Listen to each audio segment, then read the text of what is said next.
जिस दिन अमेरिका के राष्ट्रपति शपथ ले रहे थे, उस दिन चीन ने एआई की दुनिया में डीप सीक लाकर तहलका मचा दिया। और ट्रंप को राष्ट्रपति बने एक ही हफ्ता हुआ था कि डीप सीक ने इतनी लोकप्रियता हासिल की कि अमेरिका की दिग्गज कंपनी एनवीडिया 17% के साथ औंधे मुंह गिर गई। लगभग $3.5 ट्रिलियन की कंपनी 2.9 ट्रिलियन की रह गई, जो इतिहास में किसी कंपनी की सबसे बड़ी गिरावट बन के जानी जाएगी।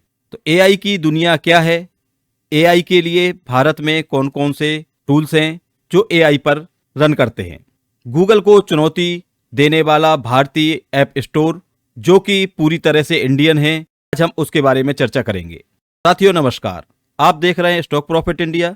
चैनल में पहली बार आए हैं तो सब्सक्राइब जरूर करें।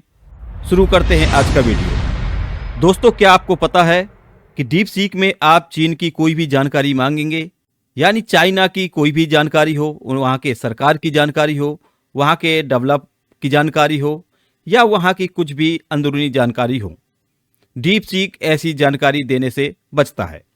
तो क्या भारत को भी किसी ऐसे एआई टूल्स का निर्माण नहीं करना चाहिए जिस प्रकार चाइना ने करके दिखाया है?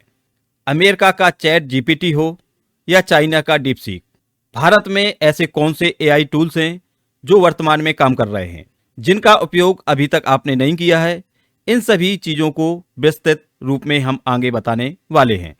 इंटरनेट पर कुछ भी सर्च करना हो तो Google search engine, online payment करना हो तो गूगल पे, कोई ऐप डाउनलोड करना हो तो गूगल प्ले स्टोर। दोस्तों, पिछले 2 दशक से गूगल ने दुनिया भर में ऐप में अपनी मोनोपोली बनाकर रखी है। आज दुनिया के 800 करोड़ लोगों में से 400 करोड़ लोग एंड्रॉयड का इस्तेमाल करते हैं। और दोस्तों, आपको पता होगा कि इस ऑपरेटिंग सिस्टम का मालिक गूगल है।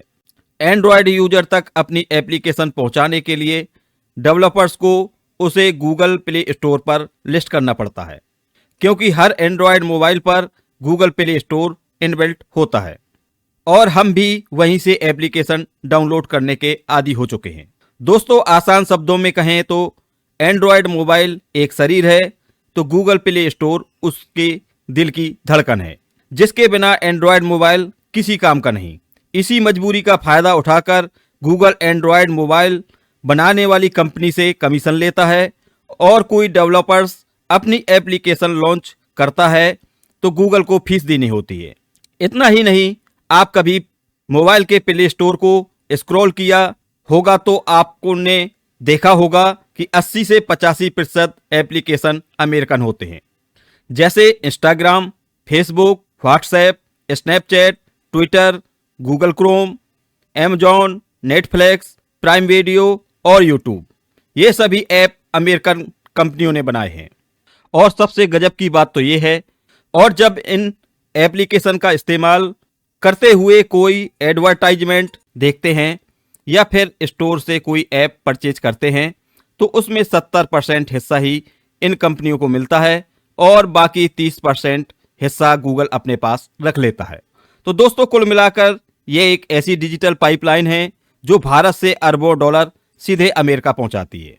ऐसा नहीं है कि दोस्तों ये केवल इंडिया का हाल है, दुनिया के 193 देशों का यही हाल है। चीन ही एक ऐसा देश है जिसने पहले से ही अमेरिकन ऐप को बैन करके रखा है। वहां ना तो यूट्यूब चलता है और ना ही फेसबुक, और ट्विटर भी पूरी तरह से बैन है। लेकिन भारत के आत्मनिर्भर स्टार्टअप ने मोबाइल कंपनियों से लेकर ऐप डेवलपर्स तक को एक नई उम्मीद दी है। अगर यह स्टार्टअप सफल होता है तो भारत में गूगल का दबदबा खत्म हो जाएगा।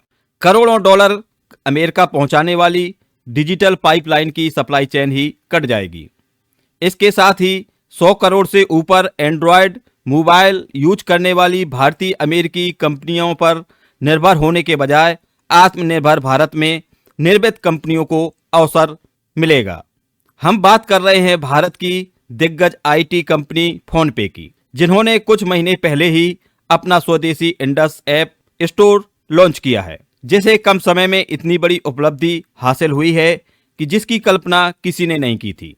दोस्तों, इस ऐप ने यह साबित कर दिखाया है कि इंडस ऐप स्टोर आगे चलकर गूगल ऐप स्टोर को कड़ी टक्कर दे सकता है। किसी ऐप स्टोर के लिए क्या सबसे जरूरी चीज होती है? शायद आपको पता नहीं होगा, वह है डेवलपर्स का भरोसा। यह इसलिए कि जब कोई डेवलपर्स अपना ऐप ही लिस्ट नहीं करेंगे तो हम आप इस स्टोर से क्या ही डाउनलोड कर पाएंगे। पर दोस्तों, आपको जानकर हैरानी होगी कि कुछ महीनों में इंडस ऐप स्टोर ने लाखों भारतीय ऐप डेवलपर्स का भरोसा जीता है। दोस्तों, अभी तक इस स्टोर में 50 से अधिक कैटेगरी के 2 लाख से ज्यादा ऐप्स और गेम पहले ही लिस्ट हो चुके हैं। आपको बताते चलें कि ऐप ऐसी वैसी ऐप नहीं है, बल्कि इतनी पावरफुल ऐप है कि कई जाने माने ब्रांड पहले ही इंडस ऐप स्टोर में खुद को लिस्ट कर चुके हैं। इसमें mobile, premium league, Times of India, blanket, digi locker, make my trip, dream 11, Kotak Mahindra bank, map India जैसे नामी ऐप शामिल हैं। यदि आप नोकिया या लावा का मोबाइल खरीदेंगे तो आपको इंडस ऐप पहले से ही मोबाइल में इंस्टॉल्ड मिलेगा, यानी कि यह पहले से ही इनबिल्ट होगा। दोस्तों, इतना ही नहीं, सबसे चौंकाने वाली बात यह है कि चीन की जानी मानी मोबाइल कंपनी Xiaomi ने भी इस स्टोर ऐप के साथ पार्टनरशिप की है। पता है कि पिछले 12 सालों में Xiaomi ने भारत में 250 मिलियन एंड्रॉयड फोन और 100 मिलियन बाकी डिवाइस बेचकर एक बड़ा हिस्सा कैप्चर किया है। अब फोन पे के साथ इस डील के बाद Xiaomi के हर स्मार्टफोन में इंडस ऐप स्टोर देखने को मिलेगा। वहीं पुराने कस्टमर जब अपने मोबाइल को अपडेट करेंगे तो उसके साथ Indus app store automatic install हो जाएगा, जिससे ग्राहकों को इंडियन स्टोर का इस्तेमाल करके अपने स्वदेशी कंपनी को सपोर्ट करने का मौका मिलेगा। लेकिन अब सवाल यह आता है कि मोबाइल ऐप डेवलपर से लेकर smartphone companies Indus app store पर भरोसा क्यों कर रही हैं?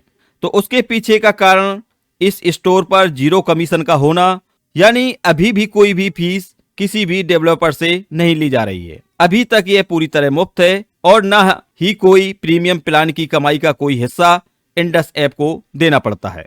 दोस्तों, इसके अलावा भारत ने भी आर्टिफिशियल इंटेलिजेंस के क्षेत्र में पिछले कुछ समय में काफी काम किया है। सरकार, स्टार्टअप और आईटी कंपनी, शैक्षणिक संस्थान के साथ मिलकर इस क्षेत्र में इनोवेशन और अनुसंधान को आगे बढ़ाने का काम कर रहे हैं। दोस्तों, यदि आपको हमारे बनाए गए वीडियो अच्छे लगते हैं तो लाइक करके हमारा उत्साहवर्धन जरूर कीजिए। आपके इस लाइक से हमें एक एनर्जी मिलती है जो कि हमें आगे वीडियो बनाने के काम आती है। तो अब हम बात करते हैं भारत में एआई के क्षेत्र में प्रमुख उपलब्धियों के बारे में।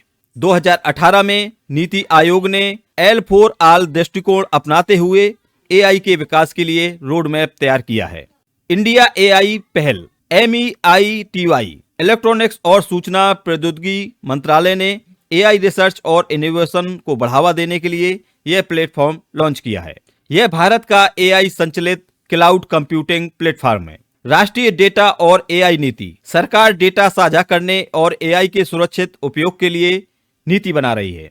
तो भारत भी एआई के दुनिया में आगे बढ़ने का काम कर रही है और उसने कुछ स्टार्टअप बनाए हैं जो आपके सामने हैं। गपशप जो भारतीय है, निर्मयी जो कि कैंसर डिटेक्शन पर आधारित काम करता है, सिकट्यूपेल जो हेल्थ केयर में एआई का बहुत बड़ा एआई टूल्स है, क्रोपेन कृषि में एआई का टूल्स भारत में बनाया गया, Arya.ai ये एक ऐसा एआई है जो फाइनेंस सॉल्यूशन प्रदान करता है। तो ये कुछ एआई हैं जो भारत ने बनाए हुए हैं, आप इनको यूज कर सकते हैं।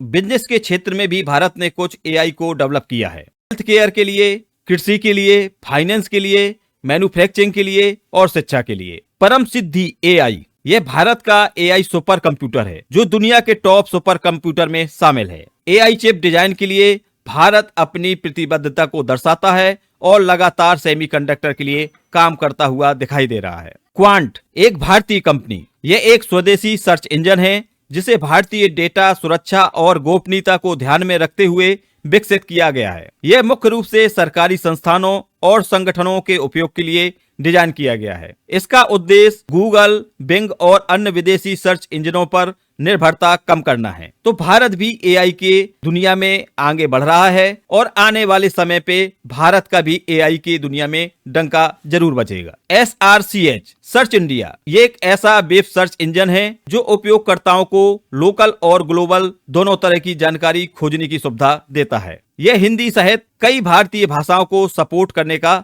दावा करता है।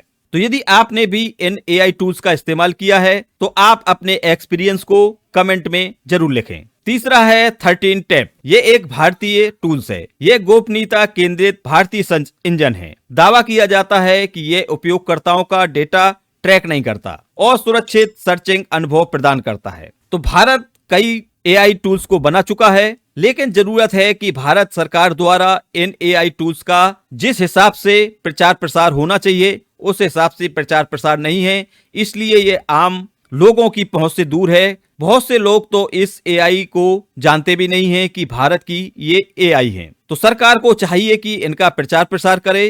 तो भुवन इसरो का एक मैप सर्च इंजन है। एक ऐसा गूगल मैप्स के विकल्प के रूप में विकसित किया गया है जो भारत के हाई रेजोल्यूशन सैटेलाइट मैप्स उपलब्ध कराता है। तो आपने इसका यूज नहीं किया है तो आप इसका यूज करके अपने एक्सपीरियंस को हम तक पहुंचा सकते हैं। तो सबसे बड़ा सवाल पैदा होता है, क्या भारत में गूगल जैसा बड़ा सर्च इंजन बन सकता है? तो भारत के पास वो टेक्नोलॉजी और प्रतिभा है, लेकिन सर्च इंजन बनाना और उसे वैश्विक स्तर पर सफल बनाना चुनौतीपूर्ण कार्य है। गूगल जैसी कंपनियों के पास अरबों डॉलर का इंफ्रास्ट्रक्चर और एडवांस एआई तकनीक है जिससे प्रतिस्पर्धा करना मुश्किल है। हालांकि भारत की डिजिटल प्रगति को देखते हुए भविष्य में एक शक्तिशाली भारतीय सर्च इंजन बन सकता है। अगर भारत को गूगल का विकल्प बनाना है तो इसे स्वतंत्र इंडेक्सिंग सिस्टम, एआई आधारित एल्गोरिदम और डेटा गोपनीयता जैसे क्षेत्रों में मजबूत काम करना होगा। आज का ये वीडियो आपके लिए कितना नॉलेजफुल रहा, प्रतिक्रिया जरूर दें। अब हम नेक्स्ट वीडियो में लेकर आएंगे निजीकरण का अन्य देशों में क्या प्रभाव है, किस देश में कितना सफल रहा, किस देश में निजीकरण की क्या स्थिति है। अन्य देशों ने निजीकरण को अपनाया, उसके बाद उन देशों को वापस सरकारी तंत्र में लौटना पड़ा। तो इन सब चीजों को हम डिटेल में कवर करेंगे नेक्स्ट वीडियो में। तब तक इस वीडियो को आप ज्यादा से ज्यादा शेयर जरूर करें। मिलते हैं नेक्स्ट वीडियो में न्यू इन्फॉर्मेशन के साथ। तब तक के लिए बाय बाय, टेक केयर।